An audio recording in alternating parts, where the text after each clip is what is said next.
ఆంధ్రప్రదేశ్లో కూటమి పక్షాల నేతలు కలవరపడుతున్నారు. విపక్షం దూకుడికి ఆందోళన చెందుతున్నారు. ముఖ్యంగా సోషల్ మీడియాలో వెల్లువెత్తుతున్న వ్యతిరేకతను తట్టుకోలేక తల్లడిల్లిపోతున్నారు. ఈ వ్యవహారం ఇప్పటికే పవన్ కళ్యాణ్ పదే పదే ప్రస్తావిస్తున్నారు. సోషల్ మీడియాని నియంత్రించాలి అంటూ మాట్లాడుతున్నారు.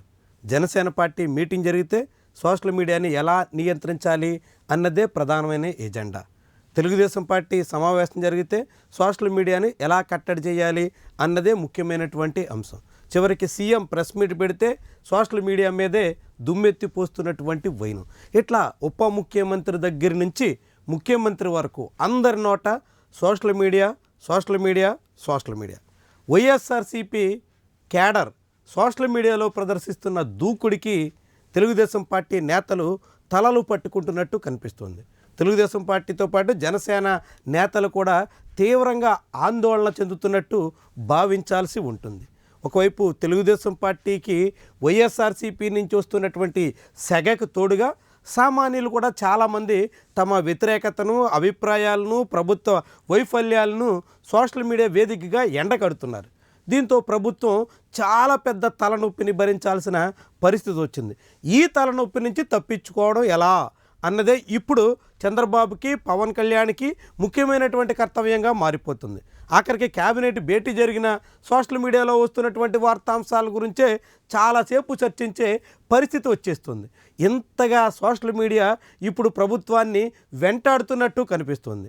సోషల్ మీడియాలో వస్తున్నటువంటి కథనాంశాలు ప్రభుత్వ పెద్దలకి చాలా తీవ్రమైనటువంటి శిరోభారంగా మారుతున్నట్టు స్పష్టమవుతుంది. మరి ఈ సమస్య నుంచి గట్టెక్కడ వెళ్ళా? దానికి పరిష్కారంగా సమస్యలు రాకుండా ఎక్కడైనా సమస్యలు వస్తే పరిష్కరించడం, ప్రజల్ని సంతృప్తిపరచడం అన్నది ముఖ్యమైనటువంటి ఎజెండాగా ఉంటే ప్రభుత్వానికి మంచి పేరు వస్తుంది.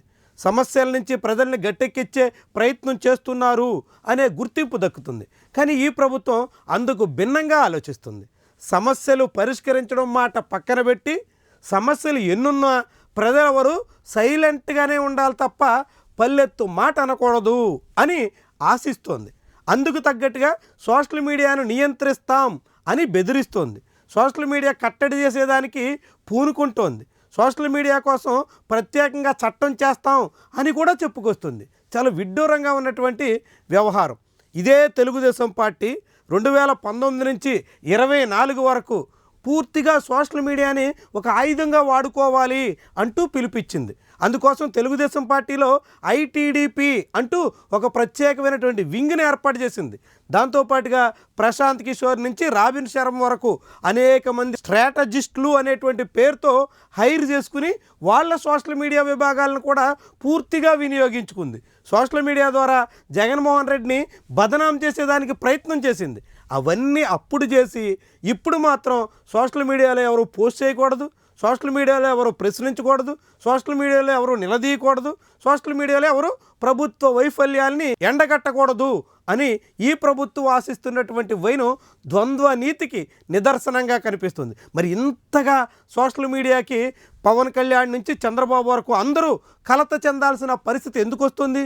ఇంతగా సోషల్ మీడియా గురించి మాట్లాడాల్సిన అవసరం ఏమొచ్చింది? పదే పదే సోషల్ మీడియా నియంత్రణ, సోషల్ మీడియా కట్టడి, సోషల్ మీడియా మీద బెదిరింపులు ఇవన్నీ ఎందుకు ప్రభుత్వ పెద్దల నుంచి వస్తున్నాయి అంటే ప్రభుత్వ పాలన తీరు ఏ రీతినుందో, ప్రభుత్వ వైఫల్యాలు ఏ మోతాదులో ఉన్నాయో చాటుతోంది.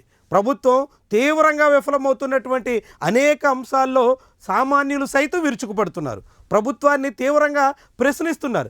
ఈ ప్రశ్నించడాన్ని ఇప్పుడు పవన్ కళ్యాణ్, చంద్రబాబు కూడా సహించలేకపోతున్నారు. దాని నుంచే ఇప్పుడు సోషల్ మీడియాని కట్టడి చేసేయాలనేటువంటి కుయుక్తులకు వస్తున్నారు. కానీ వాస్తవానికి సోషల్ మీడియా కట్టడి సాధ్యమా? నియంత్రణ అవుతుందా? ఇప్పటికే సోషల్ మీడియా నియంత్రించాలని చాలామంది ప్రయత్నం చేసి సోషల్ మీడియా సంబంధించినటువంటి అనేక మంది యాక్టివిస్టుల మీద కేసులు పెట్టి చాలామందిని జైలు పాలు చేసి చంద్రబాబు సర్కారు సాధించింది ఏమీ లేదు అని వర్తమానం సాటుతోంది. ఎప్పటికైనా ఈ ప్రభుత్వం తన వైఫల్యాల్ని గుర్తెరిగి ఎక్కడ లోపాలున్నాయో సరి చేసుకునే ప్రయత్నం చేయకుండా లోపాలు ఎత్తి చూపేటట్టు వాళ్ళని నిలువరిద్దాం, వాళ్ళని అడ్డుకుందాం అని ఆశిస్తే మాత్రం ప్రభుత్వానికి అసలుకే అసలు పెట్టే పరిస్థితి వస్తుందన్నది గుర్తించడం చాలా చాలా అవసరం.